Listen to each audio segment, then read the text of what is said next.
Vez boa noite, caros telespectadores, caros internautas que nos acompanham a partir das diversas plataformas. Me refiro aos internautas do Facebook, assim como do YouTube. Está no ar o Análise Econômica, quarta-feira sim, um espaço de debate e conversa de eventos econômicos nacionais e internacionais que afetam a vida do concidadão lá a partir de casa. Hoje não será diferente, vamos conduzir o nosso programa com aquilo que são as principais atualidades econômicas da semana, com os nossos convidados que de certo modo vão nos ajudar a dar o embasamento.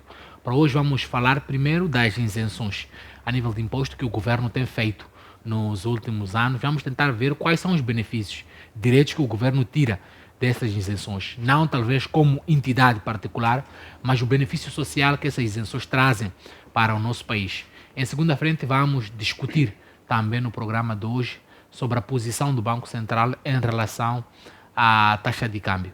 Mas também vamos no programa de hoje, já na terceira parte, falar sobre as contratações de empreitadas públicas no setor público. Vamos tentar fazer uma análise custo-benefício em relação também aos objetivos do governo em relação à redução das suas despesas para tentar gerar um equilíbrio com as receitas que nos últimos tempos têm se sentido consentidas com a pandemia Covid-19, o conflito russo-ucraniano e as outras intempéries que têm afetado o nosso país. Serão esses três temas que vão nos ajudar a conduzir o nosso programa. Do meu lado esquerdo, tenho o Gil Aníbal, nosso comentador residente, a quem aproveito para cumprimentar e pedir que dê os bem-vindos para os nossos telespectadores. Gil, boa noite. Boa noite, obrigado pelo convite. Cumprimentar a redação da FTV, o meu colega Kumaio e a quem nos vê a parte de casa. Exato, Kumaio, estendo também os nossos cumprimentos a ti, do meu lado direito. Muito boa noite, seja bem-vindo ao nosso programa. Muito boa noite, Salvado. Muito obrigado muito obrigado mais uma vez por estarmos aqui presentes. Quero saudar o colega de painel, Gil Aníbal, também saudar igualmente todos os telespectadores, internautas que nos assistem e, acima de tudo, aqueles que quarta sim, estão ligados ao canal para assistir o programa. Exato, muito obrigado, Kumaio. Vamos arrancar mesmo com o nosso primeiro tema, que está relacionado com as isenções a nível de impostos em Moçambique. Vamos tentar fazer uma análise sobre o que o governo ganha exatamente em relação a essas isenções. Não o governo como entidade, mas a sociedade no geral. Giro, um estudo realizado pelo CIP no ano passado, se não estou enganado, fez uma menção que Moçambique perdeu desde 2009 até hoje cerca de 9 mil milhões de meticais com a isenção em produtos como sabão, óleo, alguns produtos básicos. Mas essas isenções não se faziam muito consentir no consumidor final. Faço-lhe primeiro uma questão acadêmica. Qual é o objetivo do Estado que tem, por necessidade, buscar impostos para fazer receita e esta receita fazer face às suas despesas? Quando é que o governo, em si, implementa isenções? Primeiro... Quando e quais são os objetivos? Desculpa cortá-lo. Exatamente. Os objetivos de atribuir isenções às empresas é uma questão de atração de investimento direto estrangeiro para o país. Contudo, há uma fórmula de como um Estado tem que atribuir isenções. Eu até chamo de fórmula mais simples. É que os ganhos do Estado devem ser iguais às receitas que ela arrecada em quaisquer setores, menos os benefícios fiscais, que são as tais isenções. Uma isenção, as tais isenções. Então, se a equação receitas que arrecada for menor que os benefícios fiscais que está o Estado a dar, o resultado é negativo, daí que o Estado vai cada vez mais perdendo. Exato. Então, esta é a fórmula fundamental. O que o Estado abre deve ser menor do que aquilo que tem que receber neste negócio. Agora, olhando para a questão do CIP, que fez muito bem a menção, é que do estudo eu acompanhei atentamente. O que se percebeu é que a isenção que foi dada para produtos como sabão, o óleo, etc., não beneficiaram naturalmente os consumidores finais, senão as empresas do setor. Então, aí foi um grande e maior, 9 mil milhões de meticais, é muito dinheiro que foi perdido. Mas onde é que esta fórmula perde-se? Porque parece que, pelos objetivos e aquilo que traz, as isenções têm por objetivo fazer atração de investimento, o que é uma ideologia lógica em termos econômicos. Mas onde é que se perde? Onde é que o Estado perde-se? O Estado perde-se quando não faz naturalmente um acompanhamento, um monitoramento na política que está a implementar. Não é só aprovar a norma, divulgar e dizer que já está em vigor e parar por ali. É preciso dar seguimento, monitoramento e acompanhamento dos impactos reais, sociais, econômicos, até a própria governação. Então, esse exercício eu acho que o Estado não está a fazer. Não estando a fazer, perde-se quando as empresas já percebem-se que há essa isenção, depois fazem chama-se transferência de preço. Eles incrementam os custos operacionais. Inflacionam o consumidor final. Exatamente. E depois, Exato. então, perde-se ali. Então, é essa rubrica de transferência de preço para o OPEX, não chamando de OPEX, custos operacionais, que o Estado tem que verificar até que ponto isso é ou não sustentável. Porque é preferível não dar isenções, cobrar e depois levar, eu até fazia essa questão, levava os 9 mil milhões perdidos em isenções, dava ao Instituto Nacional de Segurança Social e o Instituto podia a redistribuição para as famílias vulneráveis. Porque a isenção no sabão, no IVA, o objetivo não tem que ser beneficiar, não tem que ser para beneficiar a todos, porque há quem tem poder de compra que não precisa de isenção. Então, como é que o Estado pode direcionar melhores políticas a quem realmente necessita? Através de outras instituições do próprio Estado, que a tal segurança social, etc. Volto aqui para conversar a isso, porque há quem questiona se é o melhor mecanismo. Mas, Gil, se o Estado, por exemplo, abre um espaço para layoffs através da segurança social, então abriria espaço para um subsídio de desemprego? Obviamente, todos os Estados que estão a caminhar muito bem, existem políticas de subsidiação a tecidos vulneráveis, que são os desempregados, os idosos e mais os outros deficientes. Mas como é? Moçambique tem condições para, em vez de ir para as isenções, adotar a ideia de seguro-desemprego. Olhando para o número de desempregados em Moçambique, um estudo, por exemplo, apresentado pelo Banco Mundial ainda este ano, aponta que Moçambique procura há cerca de 500 mil empregos procurados e apenas 25 ofertados. E esta matemática é um pouco complicada se formos a olhar para esta perspectiva de fundo ou de seguro-desemprego. Será que Moçambique tem condições neste momento para fazer face a isto? Okay. Temos problemas hoje até com salários. Vamos começar de um ponto aqui que quero tocar. Eu recordo que a Segurança Social veio ao público e disse que os funcionários e agentes do Estado deviam começar a contribuir no sistema de segurança social. Exato. Houve por aí um debate desse. Mas veja o que está a acontecer neste momento. A Segurança Social tem mais pensionistas do que contribuintes. Exato, formativo. Por quê? Porque a mão de obra jovem que dá suporte às empresas, o grosso deles está no setor informal. Ou desempregados. E os que estão empregados é uma pequena minoria da população jovem ativa que está inscrita na Segurança Social. O que quer dizer que, fazendo um rácio entre aqueles que deviam entrar na Segurança Social e a massa que a Segurança Social paga para garantir os reformados, há um desequilíbrio. Exato. Ou seja, tem mais reformados do que pessoas ativas. Fazendo com que esta matemática, em um certo ponto, se não haver investimentos, pode se não haver aqui uma política de estimular o emprego, esta ideia dos layoffs, do subsídio de desemprego, acaba entrando vai ficar beliscada. Por quê? Porque não se vai ter onde tirar para dar àqueles desempregados. Exato. Mas que é desafiador. Por que é desafiador? Porque nós encontramos muitos indivíduos. Há um sistema agora TCO, né? Por conta própria. O trabalhador por conta de outrem, TCO. Exato. Que convida o informal a entrar no sistema de segurança social.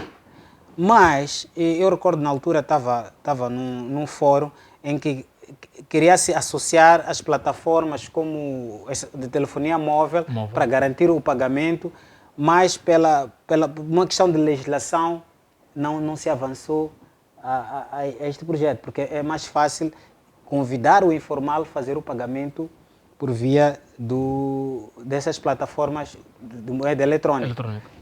Que é mais convencional. Mas, indo à sua questão, se há espaço para subsidiar, para criar um espaço de isenções? O espaço de isenções ou de subsídio de emprego. Eu, quando olho a questão das isenções, vamos lá, o Gil estava aqui, fez aqui uma equação resolvente logo no princípio. Exato. Explicou como é que funciona. Realmente, as isenções beneficiaram a olho nu, beneficiam as empresas e não o consumidor final. Mas o que é que as empresas que foram beneficiadas das isenções alegam? É a questão dos custos operacionais. Porque Moçambique não produz nada. Até o ar que nós respiramos, a água que nós bebemos, tudo, tem produtos químicos. Nós temos cascatas, temos muitas fontes de água.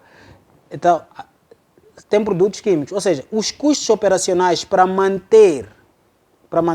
garantir que o sabão, para garantir que o óleo alimentar chegue ao mercado ao preço justo, acabam sendo sufragados por causa dos custos operacionais. Vou falar da energia.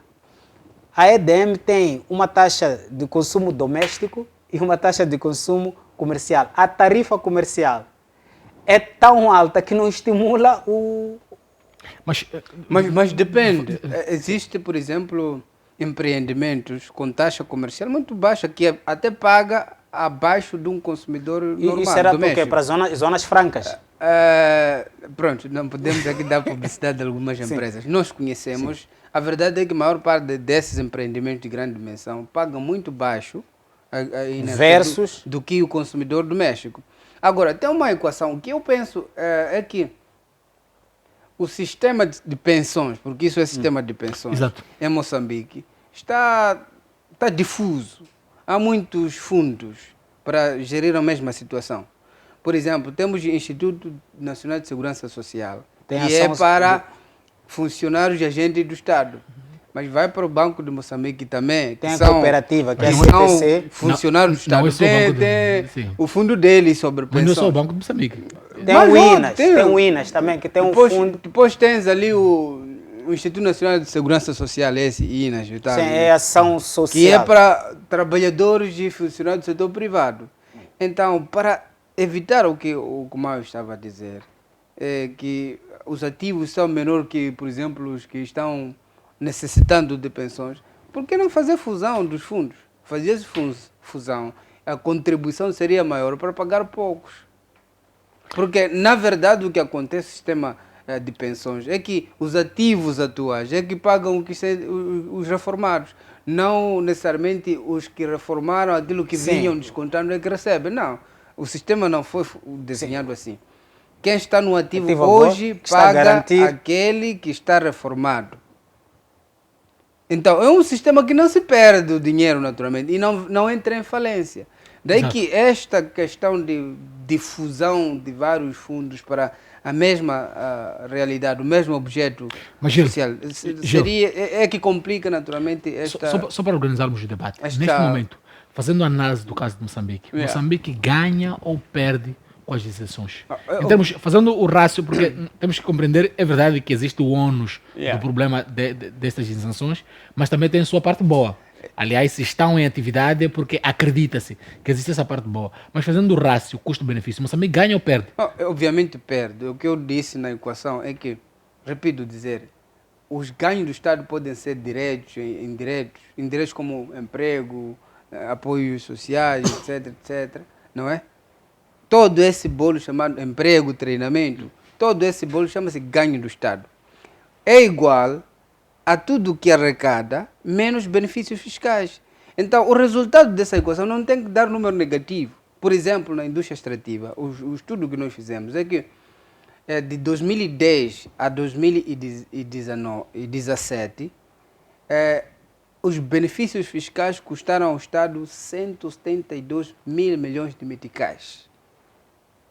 Esse dinheiro é o que o Estado abriu para não receber, dando privilégio às empresas importarem bens e serviços para o seu funcionamento. Então o Estado deixou 172 mil milhões de meticais, não cobrou. Agora, o que as empresas deram ao Estado de 2010, no mesmo período, 2010, 2017, foi de 103 mil milhões de meticais. Uma perda significativa de quanto? Cerca de 70. E depois aliado... Bilhões de meticais. Aliado... Então, nesta equação, obviamente, mostra-se, só é um setor primário este. Falamos, por exemplo, de isenção de óleo, também é a mesma. Então, no cômputo geral, estamos a dizer que o Estado está a perder com as isenções. Nós estamos a dizer que não se deve conceder isenções, mas tem que obedecer a uma equação que eu dei como uma equação simples. Exato. O Maio, Sim. esta equação, como é que se equilibra a um nível que Moçambique não perca? Bom, eu acho que o único jeito do Moçambique manter o controle e não perder porque como eu concordo com o Gil que estava aqui a explicar, que realmente o Estado abre espaço para atrair investimentos e perde em receitas porque existe um período de carência que eles devem operacionalizar a máquina para depois começarem a garantir o pagamento. Onde é que perde-se? Volto aqui na questão da própria tributação. Grosso destes, quando há esses incentivos, as mesmas empresas depois apresentam MDRs com resultados negativos. As mesmas empresas declaram prejuízos nas finanças. Exato. Então, o que tem que existir aqui não seria um contrato de financiamento, mas deve existir uma mão dura naquilo que é a prestação de contas, uma monitoria. Ok, nós abrimos espaço para poder desenvolver a sua atividade. Ok, declarou, por exemplo, a empresa declarou prejuízos. Tem que se fazer uma auditoria e identificar o porquê que esta empresa declarou prejuízos. Porque é super comum, as empresas pedem isenções, o Estado consegue isenções e há um bypass em que eles declaram prejuízo no exercício econômico. E a contabilidade permite que isto aconteça. Mas agora, tem que existir aqui uma fiscalização, tem que existir aqui uma monitoria e até aquilo que eu não poderia dizer que é um plano de reestruturação, porque o plano de reestruturação envolvendo o Estado nisso acarretaria mais dinheiro. O plano de reestruturação seria, olha, esta empresa está neste estado, ok, vamos fazer uma intervenção. Isso iria custar dinheiro, mas há uma necessidade. Ou seja, a culpa não pode morrer solteira. Enquanto vivermos neste clima em que o Estado estimula o ambiente de negócio e depois o agente comercial declara prejuízos para o seu próprio benefício. Isto é comum. Isto é comum na nossa praça. Então tem que haver uma monitoria, tem que haver uma intervenção, uma mão dura por parte do Estado em procurar entender e perceber quais as razões que contribuíram para resultados negativos no final do exercício. Exato. Gê, a quem podemos dar essa responsabilidade de monitoramento? Queríamos sublinhar, hein? O governo não é uma situação ampla. A quem temos que dar a responsabilidade do monitoramento? Porque parece o que ficou é que as isenções não são ao todo um mal, pese embora que sejam controladas, mas a palavra monitoramento esteve em domínio nesta mesa. Bem, o governo de Moçambique é o Conselho de Ministros. E o Conselho de Ministros é constituído por membros do governo, que são ministros setoriais. Então, cabe ao ministro do setor, dos setores que produzem esse tipo de normativos, naturalmente, obrigado pelo termo, normativos, não é? Para fazer valer a sua atribuição competência que o Estado lhe concedeu, porque os ministérios são órgãos centrais do Estado. Então aí estaríamos a falar de Ministério da Economia e Finanças. Se formos, por exemplo, a falar de indústria extrativa, estaremos a falar de Ministério dos Recursos Minerais e Energia. Se estivermos a falar de obras públicas, estaríamos a falar de Ministério de Obras Públicas e Habitação. Portagens estão aqui, não sabemos como é que foram negociados os investimentos, as pontes, os investimentos, como entraram, ninguém sabe, os aeroportos. Percebe como é que é o cenário. Então, cabe a essas instituições do Estado, órgãos centrais principalmente, fazer um monitoramento Principalmente isso funciona quando se criam comissões de trabalho que são multissetoriais. Leva um das finanças, leva um do mesmo setor em causa, leva outro... Atividades econômicas. Atividade econômica, coloca também CTA para não reclamar que não está sendo envolvido nesse mapeamento, coloca também sociedade civil. Um Estado transparente, não tem problema de fazer isso, porque no final o benefício vai ser para o Estado.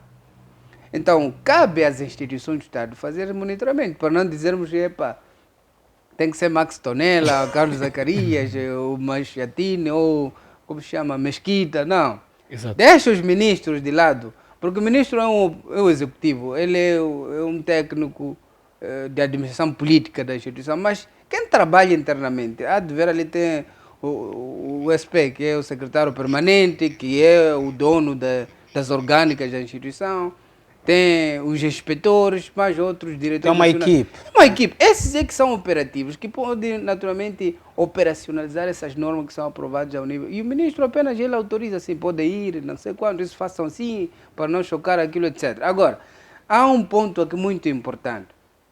Os benefícios fiscais é preciso serem acautelados, porque eu entendo que o Estado pode se abrir quando tem maior benefício naquilo que abre. Por exemplo, fala-se do IVA, fala-se de equipamentos ou materiais de classe K.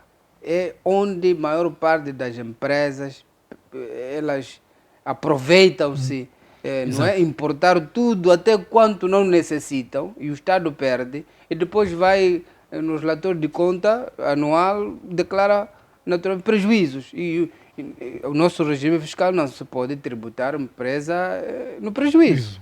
Então, isso também, às vezes, pode ser um truque das próprias empresas de fuga ao fisco, para não pagar impostos, porque fazem transferência de custo, preço, através de essa sobrevalorização de custos operacionais. É ali onde eu penso que o Estado tem que levar com muita atenção, perceber quanto custa produzir uma barra de sabão, por exemplo. Realmente. Isso tem que se fazer, o Estado tem que saber o que é necessário para produzir uma agulha, por exemplo. Para não vir uma empresa dizer, epá, eu importei, não sei, A, B, C, D, o custo operacional é 20 milhões, mas faturei 15. Então, quando é assim... Declara prejuízo. Declara prejuízo. É o que está acontecendo. Então, eu penso que o cerco para a implementação da política fiscal e mais outros regimes específicos tem que atuar bem mesmo, para cercarmos naturalmente esse tipo de... eu até chamo um termo não muito correto, chamo de falcatruas empresariais. É preciso fechar essas manobras fiscais, porque prejudica naturalmente o Estado. Exato. Vamos tentar passar para o nosso segundo tema, que também está relacionado com a máquina pública e, mais uma vez, com a necessidade de fazer cerco àquilo que são responsabilidades do Estado. E desta vez vamos discutir a questão das empreitadas, a eficácia das empreitadas públicas para a prestação de serviços, que é uma das rúbricas que o governo tem muito gastado para o funcionamento da própria máquina pública e que nos últimos dias tem tocado o alarme de ser o centro de oportunidade para, como o Gil tem chamado, falcatruas financeiras ao longo do Estado. Como iniciar exatamente contigo para falar sobre este assunto. Nos últimos tempos, o governo moçambicano tem se ressentido pela falta de recursos financeiros. Há quem até diz que o Estado está em uma posição de austeridade. Mas, de outro lado, temos visto adjudicações diretas no que diz respeito à prestação de serviços, mas não só adjudicações diretas, assim como próprios concursos para a adjudicação de atividades que levam diversos valores. Conversávamos nos corredores há pouco tempo atrás sobre, por exemplo, o concurso que foi lançado na Matola de mais que 500 milhões de meticais para a aquisição de um sistema de gestão de informação eletrônico. Falamos também da questão, por exemplo, da reunião do Ministério da Saúde, orçado em quase 15 milhões de meticais, em um momento em que o governo encontra-se em uma posição não tão quanto boa no que diz respeito aos recursos financeiros. Neste momento, qual é a manobra que pode se criar?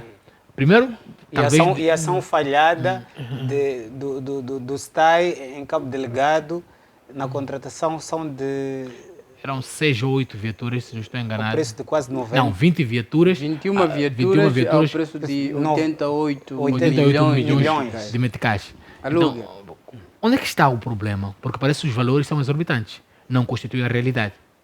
Bom, eu com relação a este aspecto, não. Eu vou passar a bola para o Gil. Depois eu vou dar aqui um pequeno briefing, depois passo a bola para o Gil. Eu vou olhar numa perspectiva de fora. Exato. Eu acho que antes de chegarmos a estes valores, há um trabalho que deve ser feito a nível de base. Exato. Qual é o trabalho que deve ser feito a nível de base?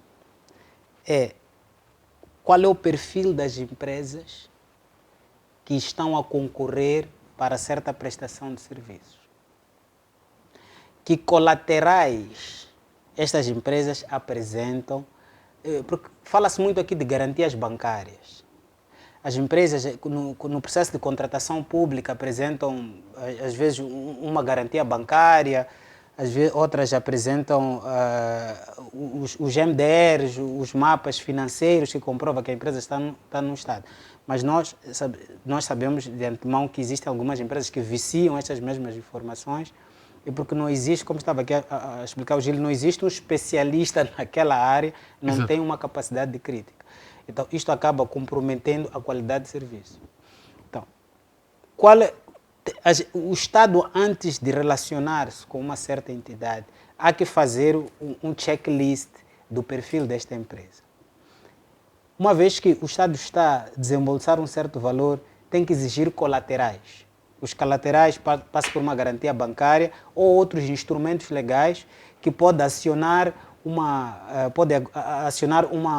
um arresto ou uma recuperação de ativos em caso de incumprimento. Deve haver alguma falha. Exato. Porque é comum nós encontramos que para reabilitar um certo troço, uma picada de estrada, vimos ali a placa, vimos os milhões, mas a placa, a qualidade da obra não corresponde com o valor que foi desembolsado. Exato. Aconteceu isso em Nampula, Sim. uma das estradas construídas pelo município de Nampula. A qualidade era totalmente diferente da prevista e o dinheiro já havia sido pago. E qual é a responsabilização do agente econômico? A culpa morre solteira. Vamos falar daqui de um outro aspecto que eu acho que é relevante para este processo. É abrir oportunidades para as outras empresas poderem inserir-se. O que nós vemos é que são quase as mesmas empresas que são adjudicadas. O que revela uma sobreposição de valores ou inflacionar. Logo, não há uma transparência nos critérios de seleção. Devia existir um instrumento, tudo bem que temos um jornal que dá a entender que o concurso é público, mas eu acho que há um instrumento que está a faltar aqui, que vai garantir maior transparência. Mesmo a nível dos concursos públicos, depois de eleger-se o legítimo vencedor, tem um período de carência, tem um período de saneamento, assim é que é. Exato. Tem um período de saneamento em que os outros proponentes podem reclamar e vai até se aferir o real vencedor. Mas eu acho que há uma coisa que está a falhar aqui, porque não é recorrente, porque é recorrente que as obras não têm a devida qualidade, não são terminadas, a culpa morre sorteira, e esses valores absurdos, esses balúrdios que até são aprovados. Que revelam, de certo modo, esta exaltação. Gil, Agora eu passo para o Gil. na mesma cena, essa questão sobre empreitadas e os valores bastante inflacionados, tendo em conta as dificuldades financeiras que o governo tem enfrentado. Mesmo se não tivesse dificuldades, é absurdo termos infraestruturas com esse preço. Eu acho que um instrumento que falta, eu penso que chama-se pauta. O Estado tem que perceber, tem que saber o que precisa e quanto custa no mercado. E criar uma pauta. Uma pauta, chama-se pauta, aquela coisa que nós colamos lá na faculdade. Exato. O aluno chegou para nós. Sim, tem pauta aduaneira, né, que ajuda às vezes. Né? Tem a pauta aduaneira para questões de importação, mas falta uma pauta interna de empreitada para se saber um edifício na dimensão XYZ, quanto custa no mercado. E desenhar os mínimos e máximos do preço. E colar. qualquer empreiteiro, qualquer entidade do Estado que queira construir alguma coisa com as mesmas especificações, há de perceber que ao lançar concurso, o limite do custo dessa infraestrutura tem que ser este, tem que estar dentro disto. Então, esta pauta eu acho que está a faltar. Associada a esta falta desta pauta, está também a inexistência de garantia e seguro, porque existe garantia bancária e existe seguro. Sim. Quando alguém, um empreiteiro constrói, por exemplo, esta empresa está a construir Eduardo Mondlane, não é? Sim, sim. A Ela- JJR. Pode ter garantia bancária, sim, para ganhar o concurso público, etc. Mas também tem que ter seguro da obra, válido, por exemplo, em 2, 3, em 4 anos. Em caso de a obra ou o A empreitada, empreendimento Não apresentar, não a- apresentar as as qualidades, qualidades que o as Estado especificações. especificou, então esta empresa deve indemnizar naturalmente o próprio Estado. Há de ver que esse problema de falta de qualidade e sobrefaturação vai desaparecer. Pauta e seguro das infraestruturas. É o que eu penso que falta. E não só.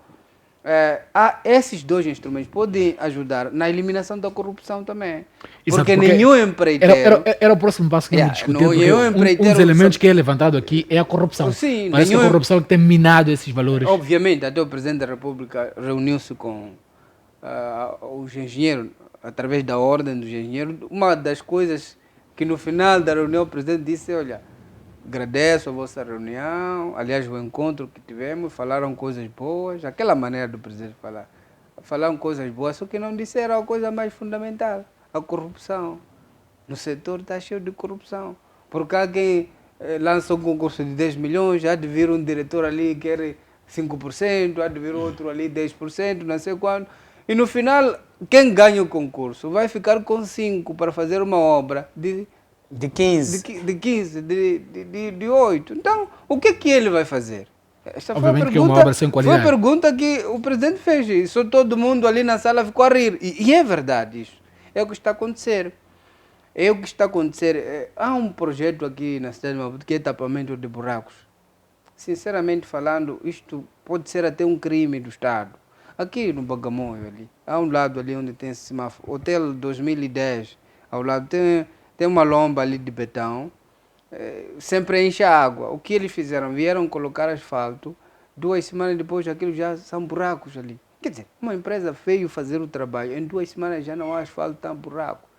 E os vereadores do Conselho estão aí a passear, ninguém fala nada. Então, é esse seguro que eu penso que está a faltar para disciplinar os empreiteiros.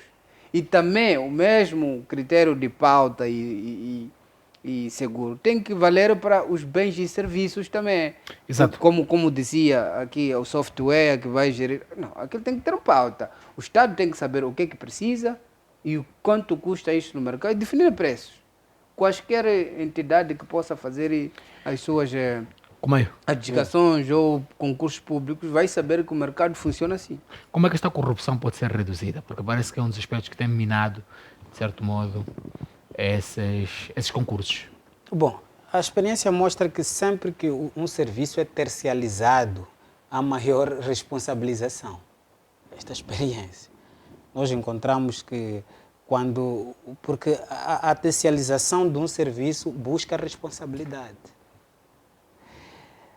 Outro grande problema que nós temos aqui é por causa de algumas, não vou dizer se calhar políticas, alguns procedimentos ou algumas situações, que é a questão, às vezes, do saco azul. Às vezes, são estes desembolsos é para acomodar essas rúbricas. E essas mesmas rúbricas, que é o famoso saco azul que se conhece, no final do dia, não há alguém que tenha um braço para ir buscar a ferro e fogo, aquela verdade. Exato. Então, como acabar com esta corrupção? Naturalmente que o FMI já falou que nestes 3 últimos anos vai criar um gabinete eficaz de combate à corrupção. Porque o que nós temos assistido no nosso país é que existe o GCC, que é o Gabinete de Combate à Corrupção. Mas será que consegue responder aquilo que são as preocupações do setor de corrupção? Estou a falar do capital humano, em termos de Bom, capacidade. às vezes, o que dá Temos que ver que os crimes financeiros também exigem uma engenharia de conhecimento um pouco elevada. Voltamos aqui à questão que eu sempre debato, falo, é a questão de competências. Questão de competências, porque às vezes a pessoa que é colocada a liderar um certo pelouro, um certo departamento, às vezes não tem competência suficiente para aferir o assunto. Então, a questão das competências, ela vai pesar muito. Porque não vamos falar aqui de como controlar a corrupção.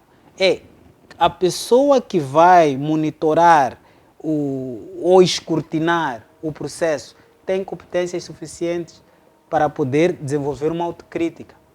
Naturalmente, passa-se por maior capacitação, passa-se por maior treinamento. A questão da contabilidade, das contabilidades públicas, são questões complicadas. Aconteceu, por exemplo, na linha de Moçambique, em que parte dos técnicos da empresa consideraram dívida o que não era dívida. E se os técnicos da empresa tiveram a capacidade de fazer isso, será que temos técnicos suficientes no gabinete de combate à corrupção que tenham essa engenhosidade financeira para olhar e perceber as falcatruas financeiras, se assim podemos colocar? Até podíamos chamar a questão que levantamos no tema passado, de fugas ao fiscos, de corrupções nos processos de contratação. Será que temos pessoas qualificadas com esta capacidade de olhar e ver problema ao fundo? Porque daqui, deste lado, é possível ver. São 500 milhões de meticais, é um valor avultado. Mas é possível documentar isso, explicar. O Kumayo avançou um ponto muito importante. Aliás, dois. Um deles é a questão de recursos humanos, especialistas. Moçambique está enfermo de especialistas administrativos. Aqueles que o próprio CIGW, é um sistema de avaliação de desempenho aí na função pública. De 2 em 2 anos você é promovido, mas é promovido só a ler papéis, mas em termos de know-how acaba não tendo. nulo.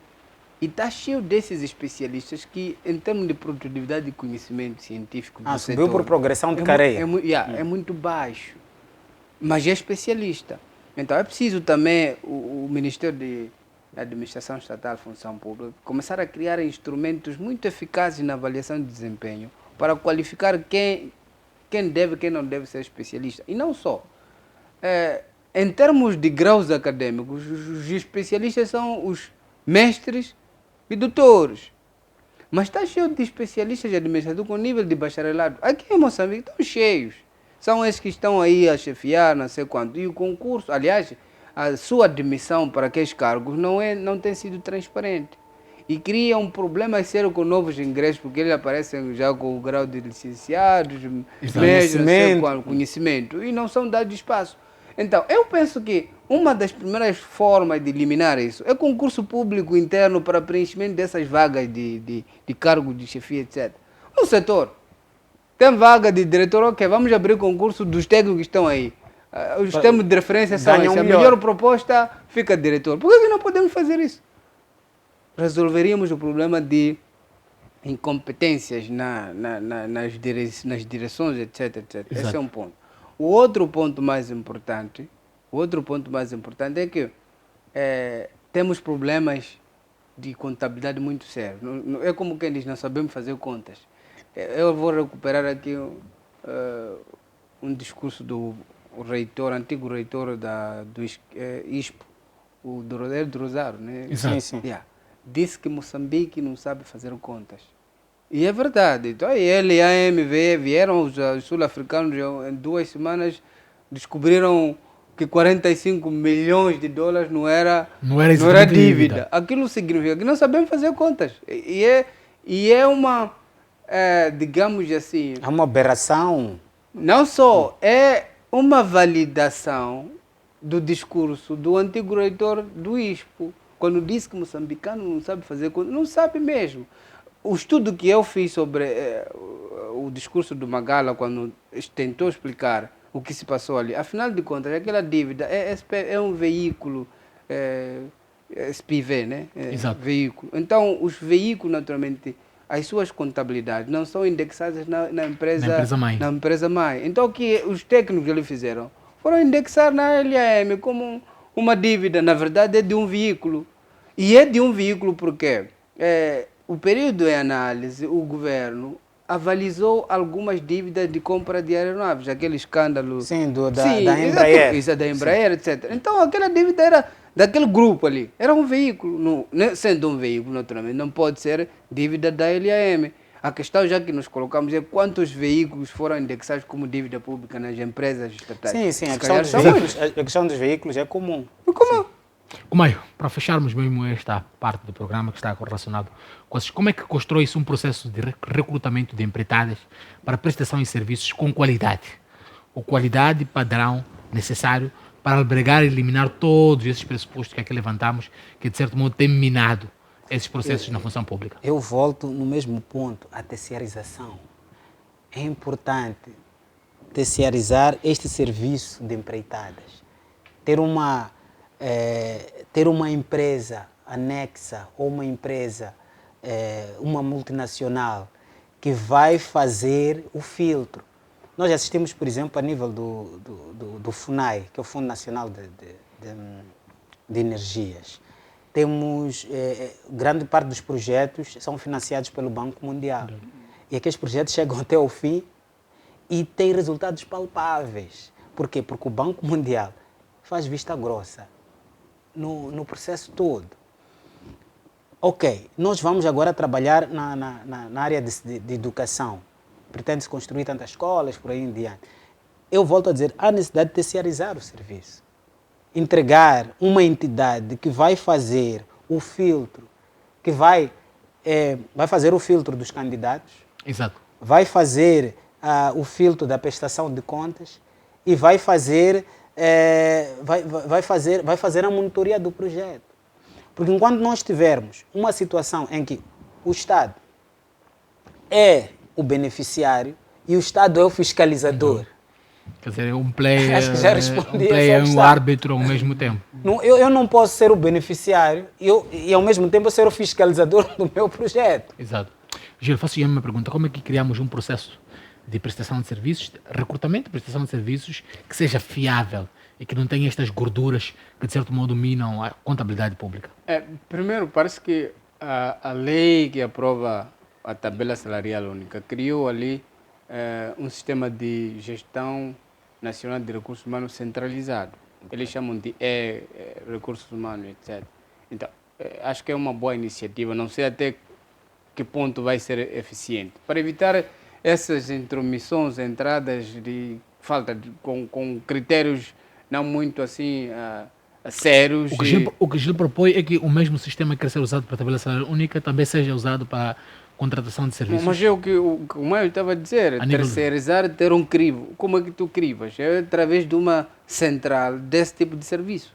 Agora, recursos humanos no Estado vão ser crivados naquela tabela ali, já as contratações e ingressos vão ser por filtro. Por filtro.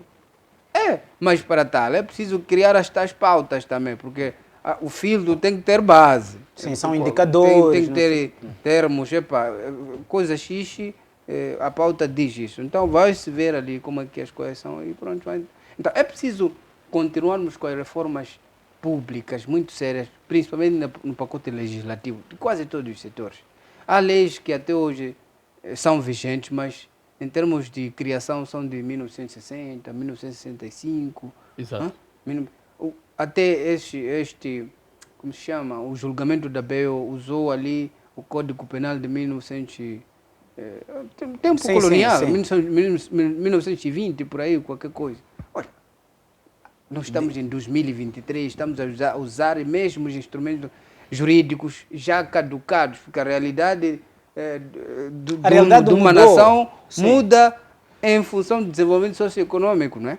Então, esse é um ponto. Temos que... Sim, eu concordo mesmo com a legislação. Eu acho que o instrumento aqui tem que ser a legislação. Tem que ser a legislação. Porque temos uma legislação obsoleta. E nós, repare que o país passou por aquela questão do quando houve o plano de reestruturação econômica, como vinha trazer o maior desenvolvimento para o país, vinha por causa da colonização e por aí em diante. Exato. O que criou-se, eu até podia me atrever a dizer que foi um plano ad hoc.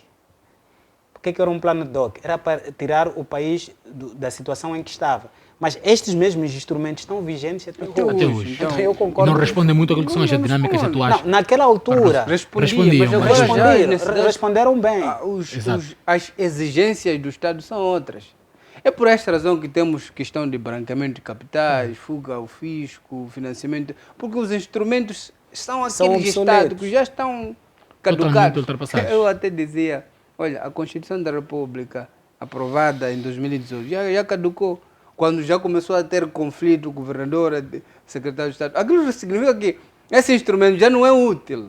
Mas nós temos que estar preparados para essas mudanças. Então, Mas é que há uma resistência. Essas mudanças devem ser flexíveis para flexibilizar também a boa gestão do próprio Estado. Mas temos uma Assembleia da República que Não corre a produz- mesma A velocidade. Assembleia da República, até que eu não sei porque temos 250 deputados.